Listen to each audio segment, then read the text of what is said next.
El otro día estaba navegando muy casual por YouTube cuando me apareció en sugerencias un fragmento de la película Mulan, más específicamente la parte donde los protagonistas son emboscados en la montaña. Recordé que hace no mucho aún creía que contra quienes peleaban en el filme eran los mongoles de Genghis Khan. No me juzguen, hace mucho que no veía la película. Investigando un poco descubrí que los antagonistas de la película en realidad son los hunos. Pero, ¿quiénes son ellos? ¿Cuál fue su tiempo y tuvieron alguna relación con el imperio mongol de Genghis Khan? Los hunos fueron una confederación de tribus nómadas y seminómadas de la región esteparia de Asia Central. Su origen aún no se tiene muy claro y causa ciertos debates entre los estudiosos del tema, pero se cree que surgieron entre los siglos 3 y 4 después de Cristo. Pertenecían al grupo de las lenguas altaicas, aunque su lengua predilecta eran las lenguas túrquicas. Su miembro más prominente y famoso a lo largo de la historia es sin duda Atila, quien es principalmente reconocido por haber llevado a los hunos a su máxima extensión territorial y haberse convertido en una auténtica piedra en el zapato para lo que sobrevivía del Imperio Romano. Pero hablaremos de él más adelante. Como bien dije al inicio del video, su procedencia es aún confusa. Se cree que su origen se encuentra en la tribu de los Xiongnu, un pueblo nómada de jinetes que asediaron China durante el siglo III. Con el tiempo, tras una serie de conflictos con el imperio, terminaron por dividirse y más tarde reunificarse junto con los mongoles, turcos, búlgaros, húngaros y demás tribus nómadas de la zona. Algunos otros autores como Otto Menschenhaufen se refieren a la relación entre los Xiongnu y los hunos como una afinidad cultural más que de una continuidad étnica. Primeramente hay que entender que los hunos no formaron un imperio como tal, que si bien la confederación de pueblos estaban relacionados por un fin común, por la zona geográfica y la lengua que los emparentaba, no estaban completamente unidos en un ámbito político. Y en realidad, en sus inicios no eran más que un grupo o una horda de tribus bárbaras dispersas. No es sino hasta aproximadamente el año 370 después de Cristo que los hunos hacen acto de presencia como una fuerza cohesionada bajo el mando de Balamber. Siendo comandados por este, atacaron en una serie de escaramuzas a varios pueblos germánicos orientales para hacerse paso hasta el Danubio, en Europa Central, asentándose en dominio desde el mar Caspio en Asia Occidental hasta el ya mencionado río. Cabe resaltar que gran parte del poderío logrado por los hunos en su momento se debió en gran parte a sus maniobras militares y el estilo de combate en el campo de batalla que empleaban. Eran unos maestros jinetes y arqueros. Su relación de jinete-caballo era casi simbiótica. De hecho, cuando se comenzaban a hacer rondar los rumores de que aquellos bárbaros en la frontera romana estaban a punto de ingresar al territorio, un oficial romano que alcanzó a divisarlos a orillas del Danubio los describió así: pequeños y toscos, imberbes como eunucos, con unas caras horribles en las que apenas pueden reconocerse los rasgos humanos. Diríase que más que hombres son bestias que caminan sobre dos patas. Llevan una casaca de tela forrada con piel de gato salvaje y pieles de cabra alrededor de las piernas. Parecen pegados a sus caballos. Sobre ellos comen, beben, duermen reclinados en las crines. Tratan sus asuntos y emprenden deliberaciones. Y hasta cocinan en esa posición. Porque en vez de cocer la carne con que se alimentan, se limitan a entibiarla, manteniéndola entre la grupa del caballo y sus propios muslos. No cultivan el campo ni conocen la caza. Descabalgan solo para ir al encuentro de sus mujeres y de sus niños, que siguen en sus carros su errabunda existencia de devastadores. Bajo el mando de los reyes que sucedieron a Balamber, los hunos siguieron presionando a los pueblos germanos de la zona, entre ellos los ostrogodos, quienes más adelante se les unirían, avanzando y destrozando la Galia, zona de Europa Occidental que actualmente ocupa los territorios de Francia, Bélgica y parte de Suiza, finalmente llegando a la península ibérica, conocida por los romanos como Hispania.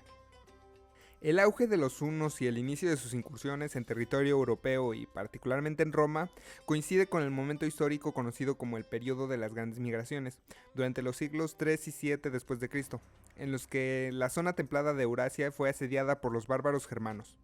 Sumado a las presiones que ya ejercían los hunos, precipitó la caída del Imperio Romano de Occidente en el año 473 después de Cristo, iniciando así la Edad Media. Pero nos estamos adelantando un poco. Con el caos que habían generado varios pueblos germánicos, entre ellos los visigodos, Rugila, comandando a los hunos, atravesó el Danubio y atacó a los romanos con una particular ferocidad, lo que obligó al emperador Teodosio II a pactar una tregua pagando 350 libras de oro anuales a los hunos.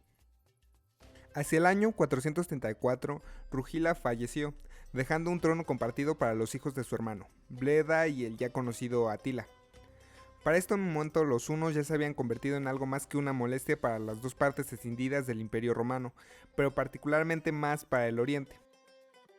Bleda y Atila mantuvieron la paz con los romanos por un tiempo, hasta que supuestamente un obispo del imperio profanó algunas tumbas de los hunos, razón suficiente para que los hunos retomaran los saqueos e invasiones a las ciudades romanas, llegando incluso a sitiar Constantinopla. El imperio trató de defenderse, pero cada batalla ante los jinetes de Atila la perdieron, así que una vez más el emperador romano Teodosio tuvo que pactar la paz con Atila. Esta vez por una cantidad mucho más sustancial, de aproximadamente 6.000 libras de oro anuales. Después de esto, retomaron su paso para devolverse por el Danubio. Hacia el año 445, Atila tomaría el mando total sobre los hunos, tras la muerte de su hermano en una cacería. Mantuvo una especie de paz hostil durante los años siguientes con los romanos, atacó y pactó alianzas con el imperio un par de veces. Atila el Huno, también conocido como el azote de Dios, fue el líder más exitoso que comandó a los hunos, llevándolos a su apogeo y mayor extensión territorial. Sus posesiones en tierra se extendían desde Europa Central, ocupando territorio como la Galia hasta el Mar Negro y desde el Danubio hasta el Mar Báltico. Fue sin duda uno de los peores enemigos que pudo enfrentar el Imperio Romano, pues atacó con gran éxito a ambas partes escindidas del imperio, casi llegó a tomar Roma y fue capaz de sitiar Constantinopla. No se tiene registrado a detalle el pasado de Atila, incluso su periodo al mando de los hunos es relativamente un misterio. Por parte de sus enemigos y de los pueblos que había sometido era conocido por su ferocidad y salvajismo. La principal fuente de los relatos sobre Atila provienen de Prisco, un historiador que viajó junto a la embajada de los romanos y él lo describió así.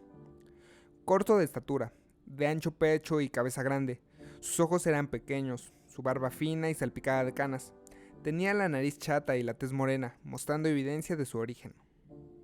Como bien dije antes, en tiempos posteriores, por pueblos civilizados y hasta nuestros tiempos, la figura de Atila ha estado ligada a la crueldad, el salvajismo y la barbarie.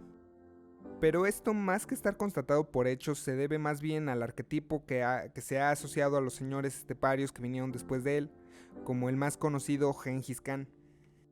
Por esta misma razón, se tiene a los hunos y a la gran mayoría de pueblos de esta naturaleza como unos bárbaros, y evidentemente Atila no se desprendía de esa impresión que le tenían sobre todo los pueblos e imperios que hablaban lenguas civilizadas. Abriendo un paréntesis, en su momento, hablando precisamente de los siglos en que habitaron los hunos y los pueblos germánicos hicieron acto de presencia, se entendía por lenguas civilizadas al griego y al latín, y las lenguas extranjeras, sobre todo las que venían de estos pueblos, eran consideradas lenguas bárbaras o no civilizadas. El término bárbaro, de hecho, deriva del griego que significa literalmente el que balbucea, y fue acuñado para englobar a todos los hablantes de estos idiomas, pues a oídos de griegos y romanos las lenguas altaicas y germánicas sonaban como balbuceos. No obstante, los relatos y descubrimientos del historiador Prisco arrojaron conocimiento desde una luz diferente sobre la figura de Atila.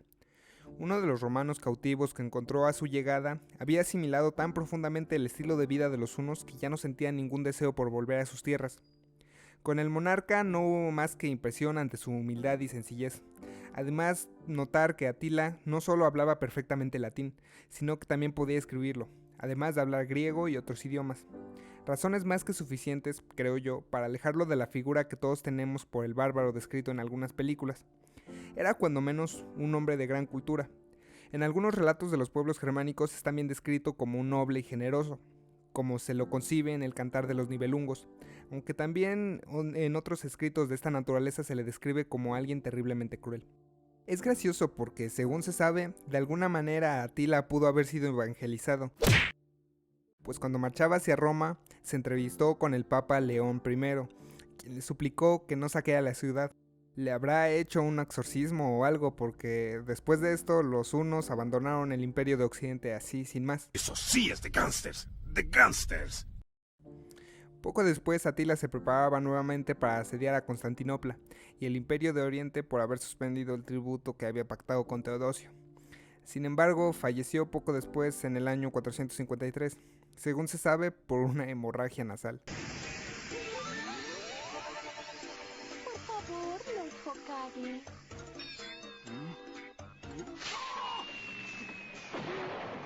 Posterior a su muerte, su hijo y heredero Elac asumió el mando de los hunos. Desafortunadamente, casi de inmediato tuvo que lidiar contra la sublevación por parte de sus hermanos, que también deseaban el trono. Sumado a esto, varios de los pueblos germánicos sometidos se rebelaron en contra de los hunos al ver el caos que imperaba dentro de sus filas. Finalmente, un año después de la muerte de Atila, en la batalla de Nedao, fueron derrotados por los ya mencionados pueblos, lo que significó el final del poderío huno tal y como era conocido. Cabe aclarar que los hunos no desaparecieron de un momento a otro tras esta derrota, fue más bien un proceso escalonado de desaparición, donde las partes divididas que sobrevivieron del imperio aún mantuvieron algunas escaramuzas con grandes ciudades y algunos otros pueblos germánicos, hasta que eventualmente desaparecieron o se fusionaron con otros pueblos.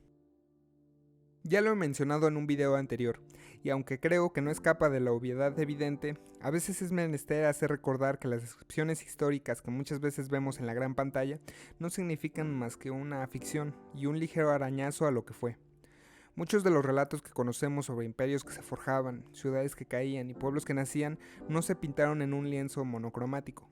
No teníamos buenos contra malos, más bien era una enmarañada complejidad de situaciones, eventos y objetivos que terminaron colisionando, a veces para enfrentar a unos contra otros y otras veces más para acelerar la caída de unos cuantos.